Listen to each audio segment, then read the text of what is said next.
eu sugeria que nós passássemos para a segunda parte da nossa reunião, que é uma audiência uma audiência à Convergência pela Cultura, pela avaliação do impacto das medidas tomadas pelo Governo na resposta à emergência do setor cultural, tendo em plena consideração os contributos dos agentes culturais. Eu penso que está já em linha, os dois representantes da Convergência, estão em linha os dois representantes da Convergência pela Cultura, não sei se me podem confirmar, o Dr. Alexandre Belo Moraes e o Dr. Nuno Várzea. Estão connosco? Nuno Várzea presente. Boa tarde, Sr. Presidente. Muito boa tarde, muito gosto em estar aqui connosco. Portanto, vamos proceder a esta audiência, só quero relembrar a grelha de intervenções.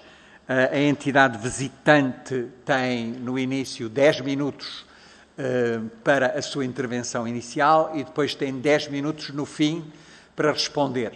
Podem usar estes 20 minutos no total da forma que acharem mais útil, não abusando muito, não é? Quer dizer, se quiserem usar um pouco menos no início e ter um pouco mais tempo no fim é possível, mas no total tem 20 minutos para a vossa intervenção.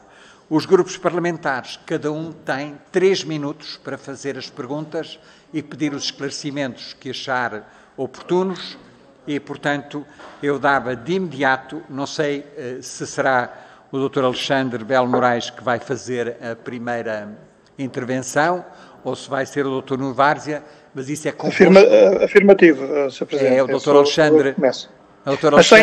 Sem o doutor. Ok. O Alexandre Belo Moraes é que vai fazer a primeira intervenção. Tem a palavra, faça o favor. Sr. Presidente, Srs. Deputados, é sempre com enorme consideração que nos dirigimos a esta comissão, onde louvamos o trabalho que tem sido desenvolvido pelos deputados e deputadas que reúnem connosco desde o ano passado. Temos, em primeiro lugar, que esclarecer que este pedido de audiência sugere que haja a necessidade urgente de reforçar que a maioria das matérias que temos discutido desde que nos apresentámos perante os deputados desta comissão tem sido sustentada com larga informação que os senhores já possuem, quer nos manifestos públicos que apresentámos, quer nos documentos que enviámos, com as contribuições que fizemos, todos no âmbito das consultas públicas, porque parece-nos evidente que gostaríamos que todas as matérias fossem alvo de novas audiências com caráter alargado para discussão em detalhe de todos os problemas existentes e de todas as soluções que foram propostas e não foram consideradas pelo Governo. Tornou-se evidente que existem diferentes perspectivas no que concerne às soluções que foram sendo apresentadas pelo Governo, sobretudo em 2020, como resposta à crise que se abateu sobre todos os setores da economia, mas em particular sobre o setor da cultura, devido ao conjunto de problemas estruturais e conjunturais que já existiam e que foram amplificados devido, sobretudo, à paragem forçada da sua atividade. Denunciámos o desamparo e a ineficácia demonstradas pelo governo português em 2020, que orientou os apoios para o universo até às 18 mil pessoas através de candidaturas fortemente condicionadas e que não elegeu um enorme número de profissionais que foram submetidos a regras e critérios abertamente excludentes e que ainda hoje se encontram sem a devida proteção social. Estes apoios, que numa fase inicial foram processados através da Segurança Social, deixaram de fora, por razões de falta de elegibilidade, a grande maioria dos trabalhadores, que o Estado não reconheceu pela sua intermitência e informalidade. Falamos, obviamente, do universo dos trabalhadores independentes e unipessoais, que foram apresentados em 2021 sob a forma de um apoio único de 483 euros, salvo erro. Valor abaixo do limiar da pobreza, até ao limite da capacidade de um fundo a ser gerido diretamente pelo Ministério da Cultura. A perpetuação da inegibilidade muitos profissionais submetidos aos mesmos critérios estabelecidos em 2020. O valor foi alargado aos mesmos elegíveis, até ao triplo do inicialmente previsto. Mas mesmo para estes casos, o processamento foi demasiadamente demorado e muitos ainda devem encontrar-se, sinceramente, em fase de consulta. Face aos padrões europeus, entendemos que esta subvalorização nos apoios e a metodologia aplicada pelo Governo são, de facto, inaceitáveis. O Garantia Cultura assumiu, entretanto, o foco da exposição que foi necessária ao Governo para garantir uma resposta. Porém, também não se compreendem os critérios utilizados para a elegibilidade das propostas, nem a razão de, à data de hoje, ainda existirem demasiados projetos sem resposta.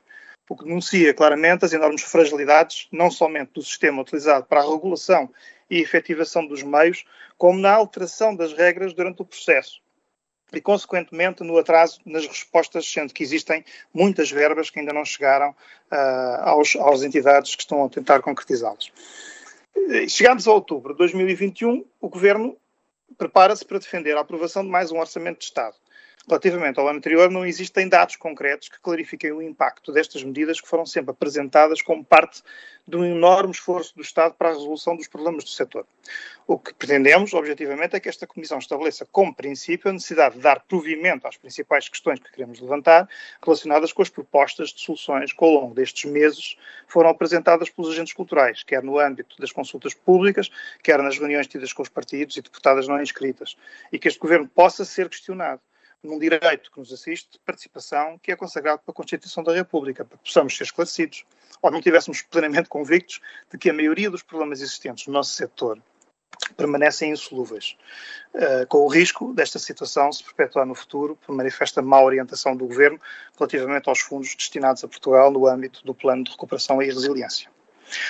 Aproveito a oportunidade para relembrar que no passado dia 8 de outubro foi emitido um comunicado que foi subscrito pelos agentes culturais e que denuncia o facto do Ministério da Cultura ter ignorado o compromisso que assumiu relativamente à continuidade da discussão sobre os estatutos profissionais da área da cultura durante este mês de setembro, sendo que agora é anunciado para ser implementado a partir de janeiro de 2022.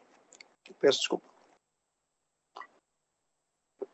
Este comunicado é dirigido a esta Comissão, penso que adequado lê-lo agora, se me permitem. E, com o devido respeito, o comunicado da Plataforma Cívica Convergência pela Cultura sobre os estatutos profissionais da área da cultura. No dia em que a Convergência pela Cultura é recebida pela 12ª Comissão de Cultura e Comunicação na Assembleia da República, importa realçar a importância do comunicado conjunto dos agentes culturais, publicado no passado dia 8 de outubro, que denuncia a falta de diálogo por parte do Governo relativamente aos estatutos profissionais da área da cultura, que pretende implementar em janeiro de 2022. Apesar de não aceitarmos o estatuto conforme foi apresentado no âmbito da consulta pública, que terminou no dia 17 de junho, temos a obrigação de saudar e prestar a nossa solidariedade com todas as organizações que durante 10 meses procuraram contribuir para a redação de um diploma que está ainda longe de satisfazer as necessidades dos trabalhadores e que merecia que em setembro deste ano, conforme a garantia dada pelo Ministério da Cultura, voltasse a ser debatido na mesa das negociações. Não podemos compreender que o Governo decida avançar com a implementação de um estatuto que ainda possui inúmeros problemas que se encontram por resolver na sua redação. Porque isso significa que os principais problemas de desproteção social e de injustiças criadas ao abrigo da Lei 4 de 2008, devidamente denunciados no comunicado que foi subscrito pela maioria das organizações formais e informais representativas do setor, continuarão por resolver. Não podemos tolerar que o silêncio de quem possui a responsabilidade política sobre a pasta da cultura se perpetue, porque isso representa uma genuína desconsideração por todos os agentes culturais que se dedicaram a ajudar o Governo com soluções e que merecem, a par com a sociedade civil, um esclarecimento relativamente à falta de compromisso que foi assumido como prioritário, mas que agora foi esquecido. Por essa razão, queremos solicitar a esta Comissão que convoque a Sra. Ministra da Cultura para uma audiência com caráter de urgência para que possamos ser devidamente elucidados sobre esta matéria. Em conformidade, desejamos que nenhum partido político com assento no Parlamento deixe de querer averiguar em detalhe todos os pormenores envolventes e que chame os agentes culturais à mesa das negociações para que se possa concluir devidamente este documento, conforme foi prometido pela Sra. Ministra Graça Fonseca Lisboa, data 12 de outubro de 2021, pela Convergência pela Cultura, mas subscrita pelos agentes culturais, que fazemos questão também de entregar ou de enviar para esta Comissão, para conhecimento do Sr. Presidente e dos Srs. Deputados.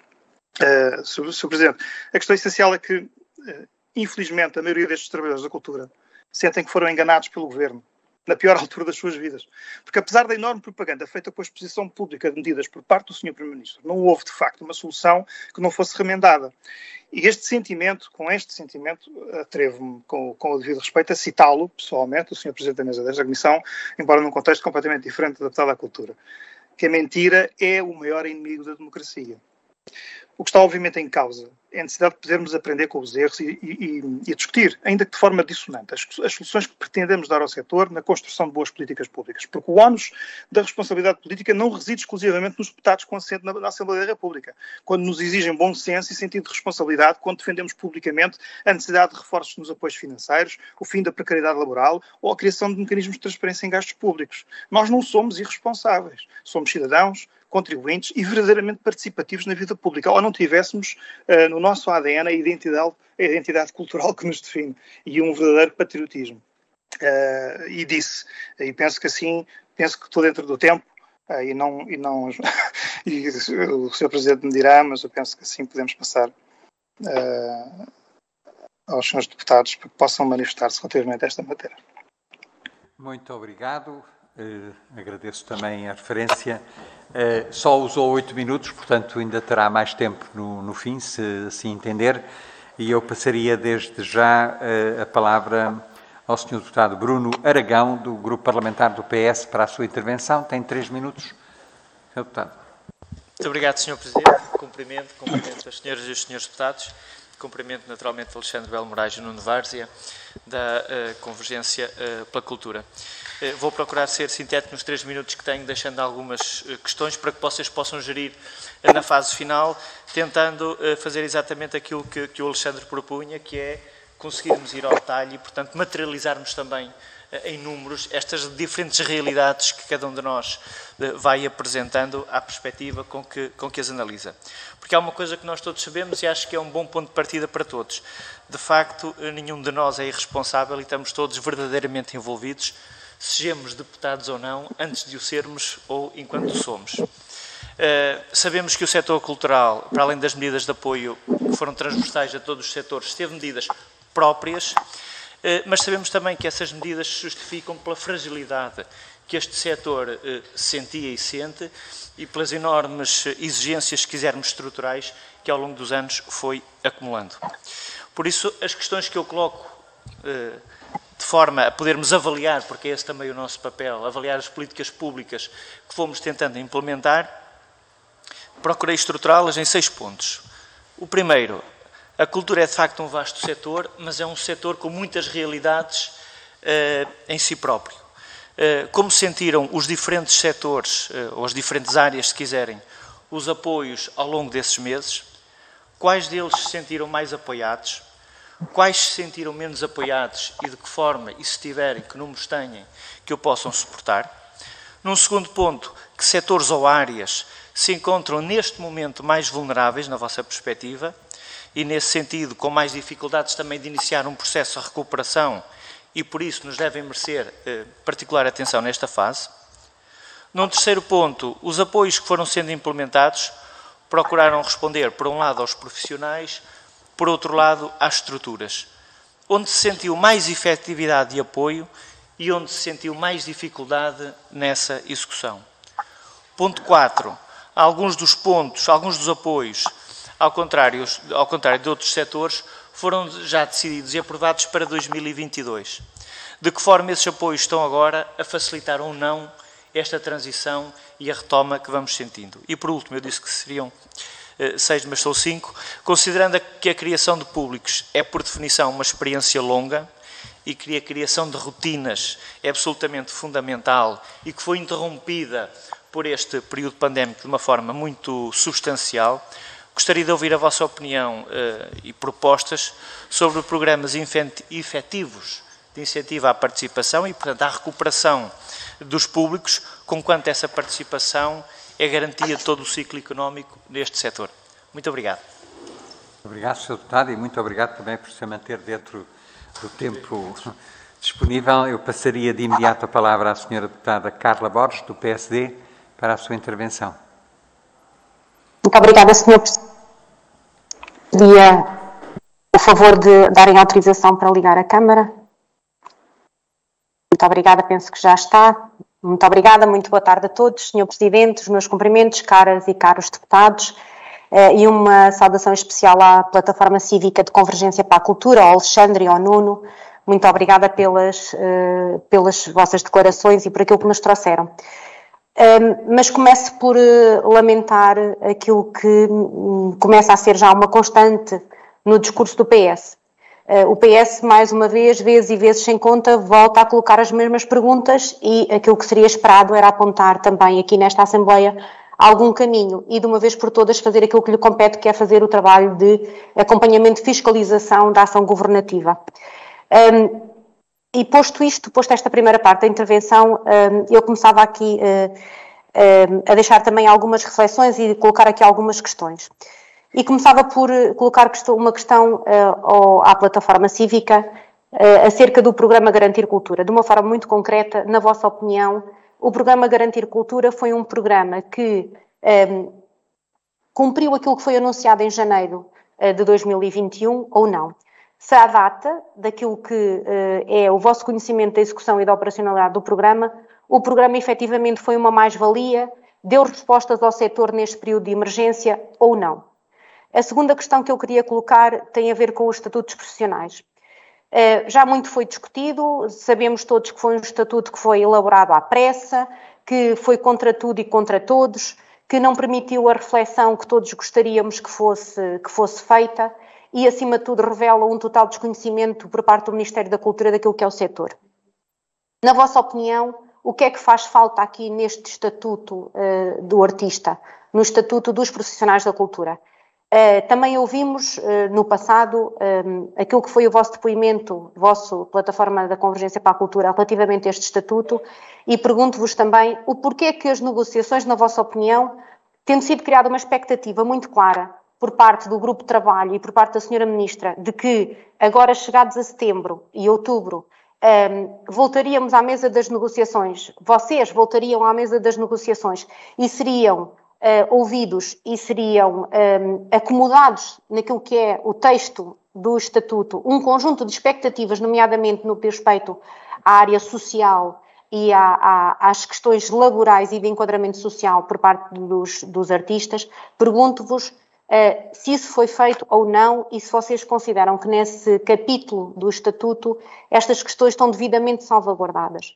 E depois perguntar-vos se entendem que estes programas todos que estão a surgir e que surgiram de apoio ao setor, se não deveriam, se não passam apenas de meras mesinhas e se não deveria o Governo enquadrar isto numa política estratégica, duradoura e não uma política a 1 ano ou a 2 anos, mas sim numa política de um plano plurianual e que efetivamente trouxesse uma resposta sustentada em tudo aquilo que foi, para terminar, Sr. Presidente, aquilo que são as necessidades reais do setor. Muito obrigada.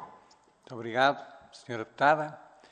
Passava de imediato a palavra à Sra. Deputada Alexandra Vieira, do Bloco de Esquerda, para a sua intervenção. Sra. Deputada. Muito obrigada, Sr. Presidente. Cumprimento os senhores deputados aqui presentes. Cumprimento também o Dr. Alexandre e o Dr. Nuno.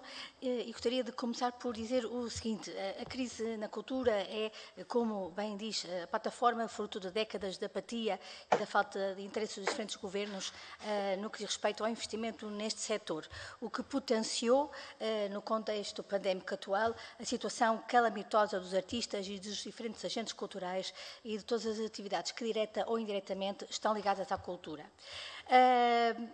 Apesar disso, o modus operandi mantém-se o mesmo e as respostas à pandemia não deixam de ser, pelo menos no entender do Bloco de Esquerda, um conjunto de medidas avulsas que nunca são suficientes e que são soluções, muitas vezes, de nexo duvidoso e que revelam algum desconhecimento do que é o setor.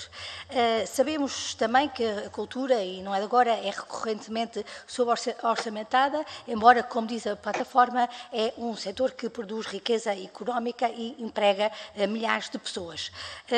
Que refere também a plataforma, é fundamental anular o estigma associado à irresponsabilidade e à subsidiodependência que se instalou e não deixa de configurar uma espécie de preconceito no que diz respeito a este setor. Por isso, eu gostava que também, no caso do Estatuto da Cultura, o Ministério da Cultura terá interrompido estas negociações negociações e, no momento, as sugestões não foram, então, tidas em conta. Por isso, eu gostaria de ver o vosso comentário relativamente às seguintes considerações.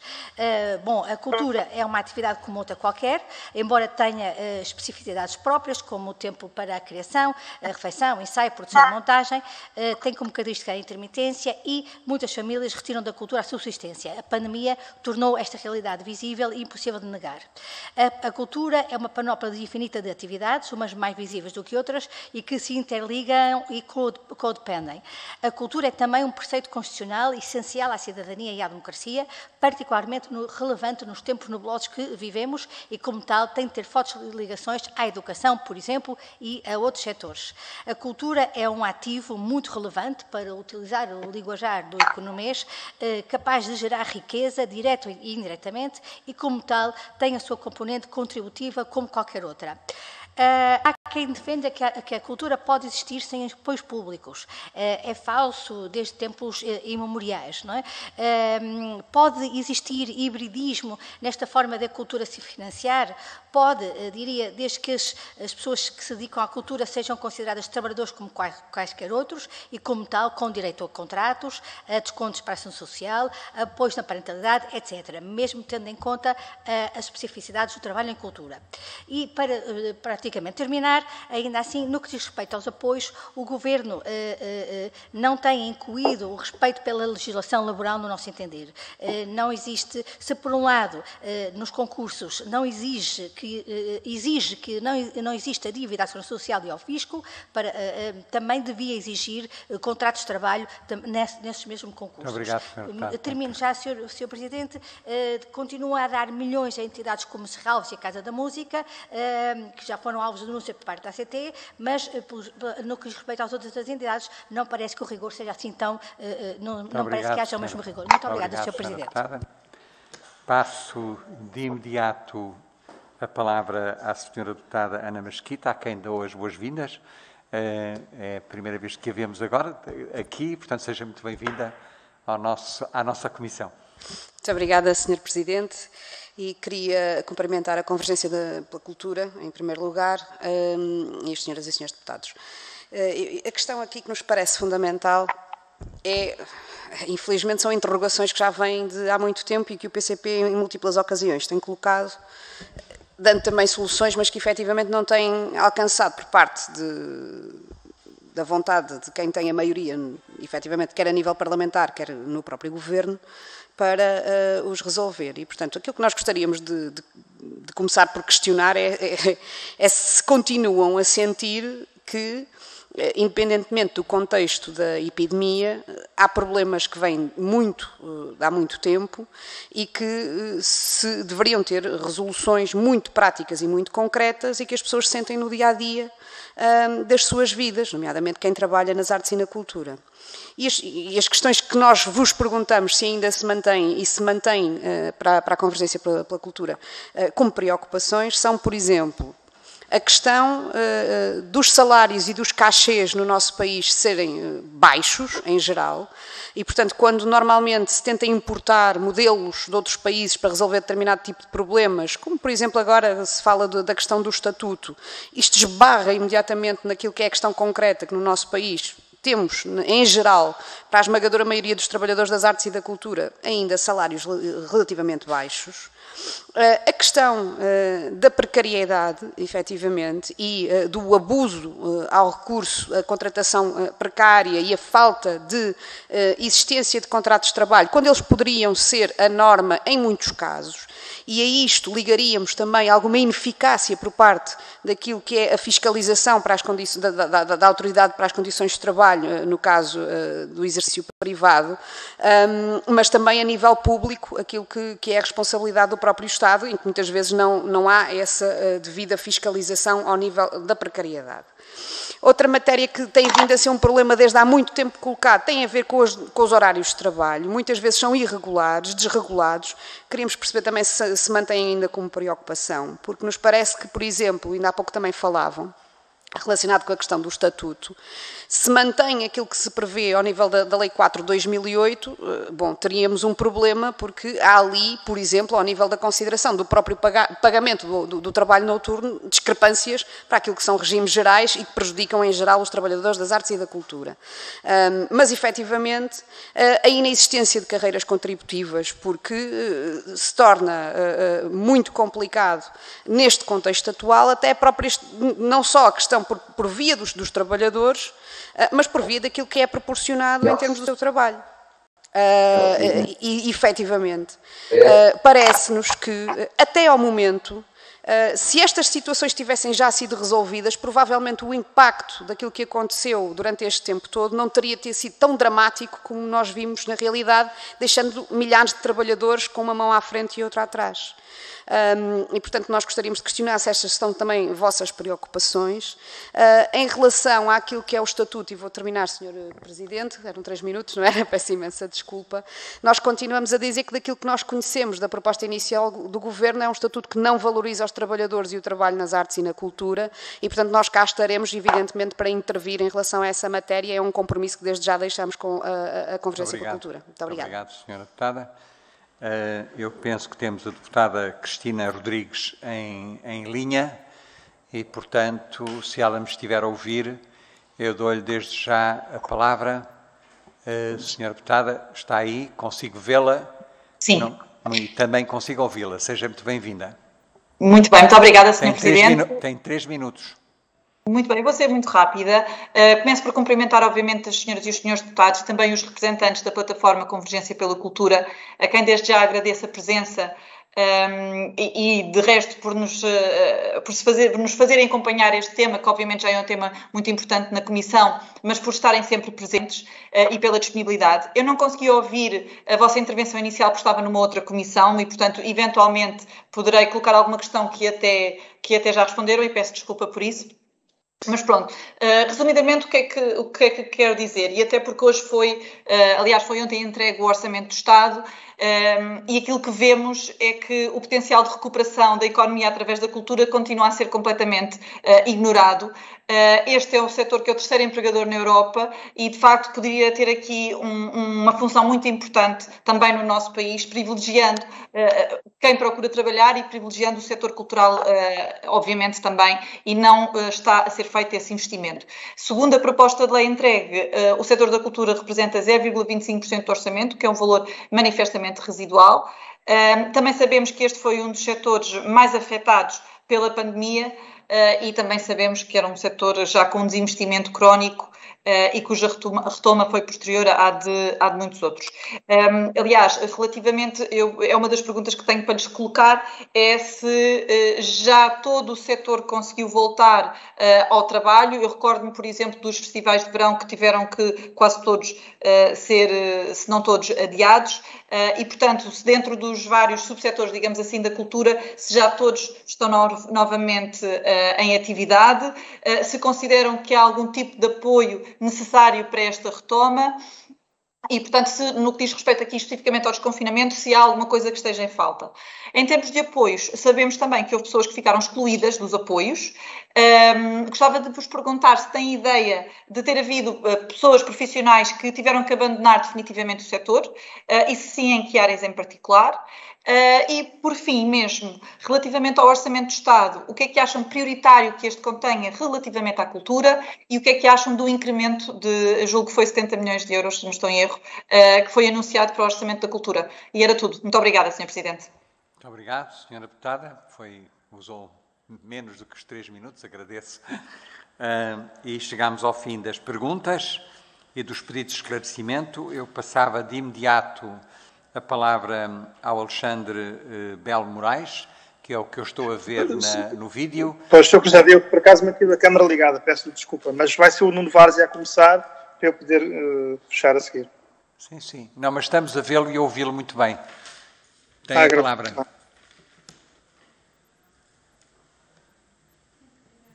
Não. Nuno, não tens áudio. E agora? Já tenho áudio? Agora já tem. Eu peço desculpa, é que eu sou técnico de iluminação e o áudio para mim faz-me alguma comichão.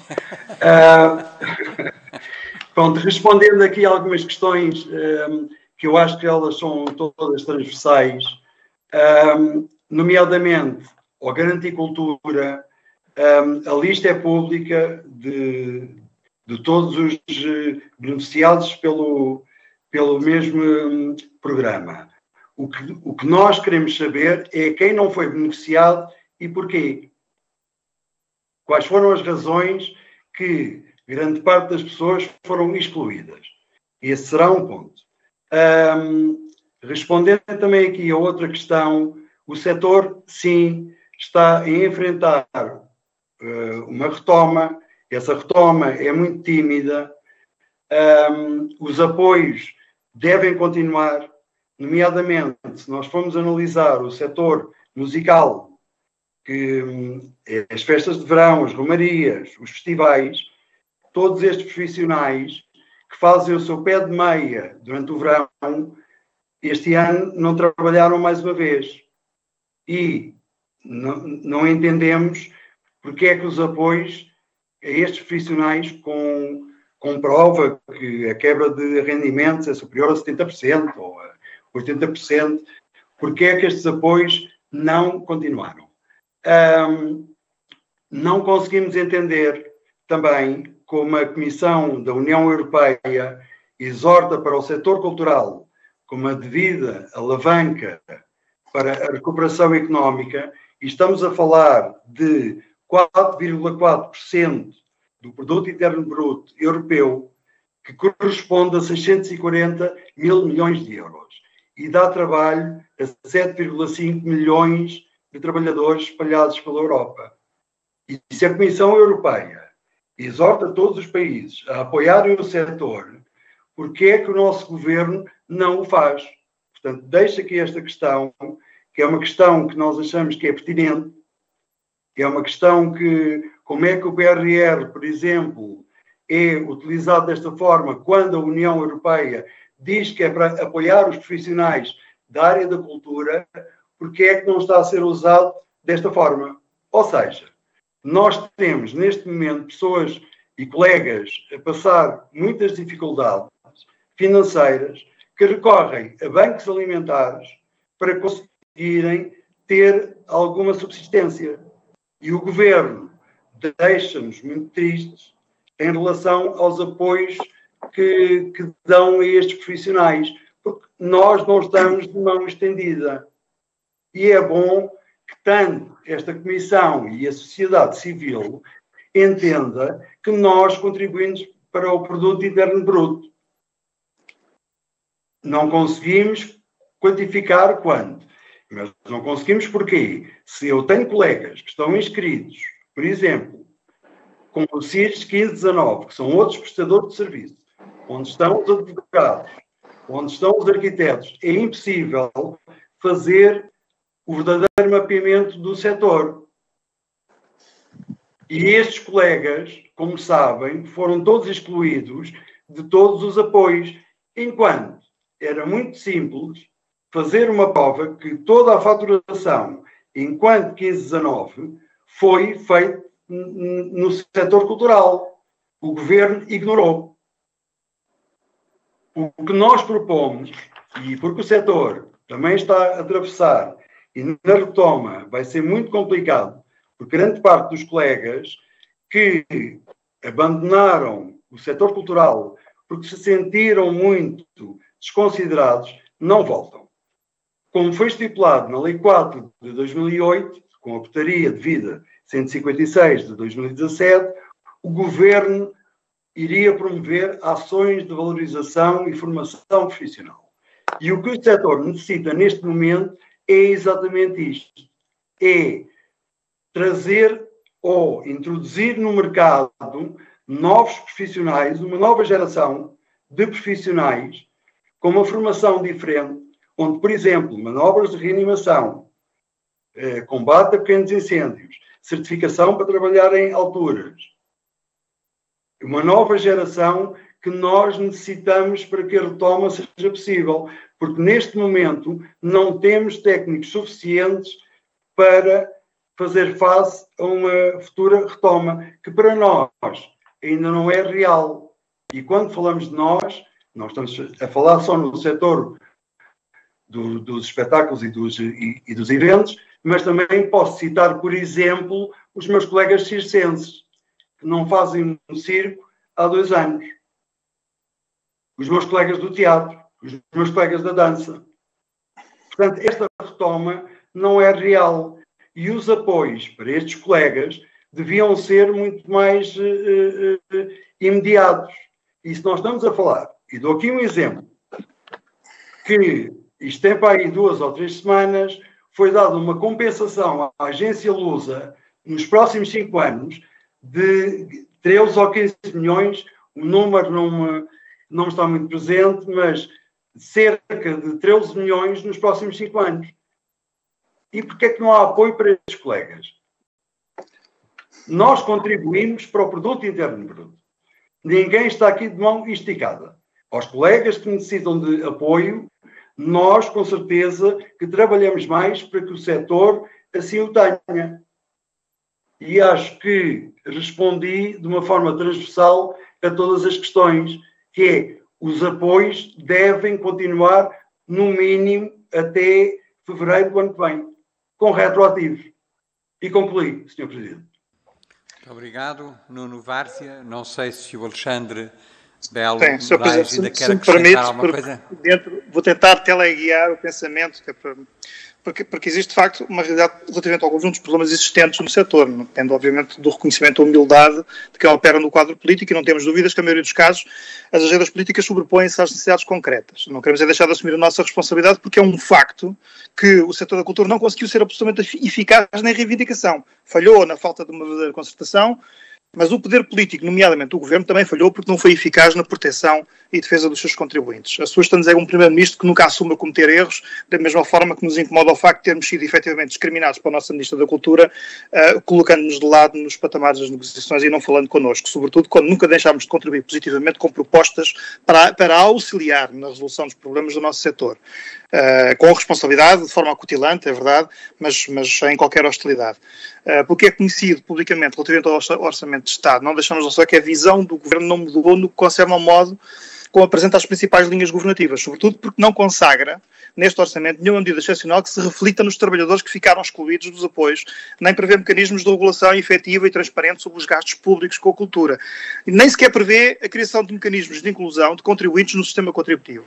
E, sinceramente, esperávamos que este orçamento de Estado tivesse um pensamento novo, que se focasse no fator humano e na modernização e na orientação sustentada pela oportunidade única de garantir uma proteção social eficiente e justa a todas as pessoas, com a implementação de reformas estruturais que vêm a ser reivindicadas desde sempre, sobretudo pelos profissionais do setor da cultura. E, francamente, acabamos de ter sempre muito mais perguntas para fazer do que respostas, porque as respostas que temos há muitos anos que têm sido também sempre as mesmas. Portanto, isso é um dado. O Estado português geriu a pandemia com o caderno de encargos da DG Artes, amplificou uma série de conteúdos, mas basicamente não se limitou-se, e a resposta no Orçamento de Estado é exatamente estes 0,25% que estão adstritos. Porque é que, e curiosamente, das perguntas que temos, eu estou disponível, porque o tempo é muito curto, a redigir. Temos basicamente um conjunto de questões que vamos enviar posteriormente a esta Comissão e ao Sr. Presidente, e elas sim são detalhadas e são muito extensas para serem lidas em 10 minutos, portanto abro já esta deixa, é que a questão sobretudo é que se o Governo está disposto a considerar ou reconsiderar os objetivos que traçou no âmbito do PRR, é a pergunta que nós fazemos, e se pretende efetuar reformas estruturais na máquina fiscal e da segurança social, a ir ao encontro das expectativas do setor, com a revisão dos trabalhadores independentes, com a construção de um exercício legislativo para a cultura, como é pretendido, como uma verdadeira lei de bases para o setor, que por sua vez também exige que se faça a casa pela base e não pelo telhado, como tem sido feito, com a identificação, classificação de todos os trabalhadores, em sede CAI e CIRS, e com a criação de mecanismos de certificação profissional destes trabalhadores, cuja grande maioria continua a estar registada como prestadora de serviços, exatamente como já foi focado. Esperamos que o curto espaço de tempo tenha servido para afirmar a necessidade de continuarmos a contar com a 12ª Comissão de Cultura e Comunicação. Estamos seguros que a maioria dos deputados e deputadas possui, de facto, a informação há bastante tempo e disponibilizamos sempre para novas reuniões que se configurem úteis ao esclarecimento e possam produzir medidas eficazes no âmbito da nossa qualidade de vida enquanto cidadãos, da nossa participação enquanto representantes destes subsetores e da nossa vontade de ajudar o nosso país, seja pelo suporte ao trabalho do Parlamento, seja pela afirmação política que nos caracteriza e que poderá definir o modo como pretendemos ser interventivos no futuro. Disse. Muito obrigado, Alexandre Belo Moraes, e também queria agradecer ao Nuno Várzea a sua participação aqui nesta audiência e agradecer a todos os deputados que intervieram, as perguntas que colocaram e, se eu percebi bem, a Convergência pela Cultura irá nos enviar por escrito, de forma mais detalhada, algumas das respostas que os senhores, em relação às perguntas que os senhores deputados fizeram aqui durante esta audiência. Percebi bem essa questão? Completamente, Sr. Presidente. É que nós ficámos com uma média de tempo e nem sequer tínhamos uma noção se ultrapassávamos ou não o tempo requerido. Por isso, é inevitável que grande parte das matérias, para não ofendermos a Casa e para não violarmos as regras, portanto, sujeitamos-nos a enviá-las por escrito, sim, exatamente porque são muitas e são extensas. Ok, muito bem.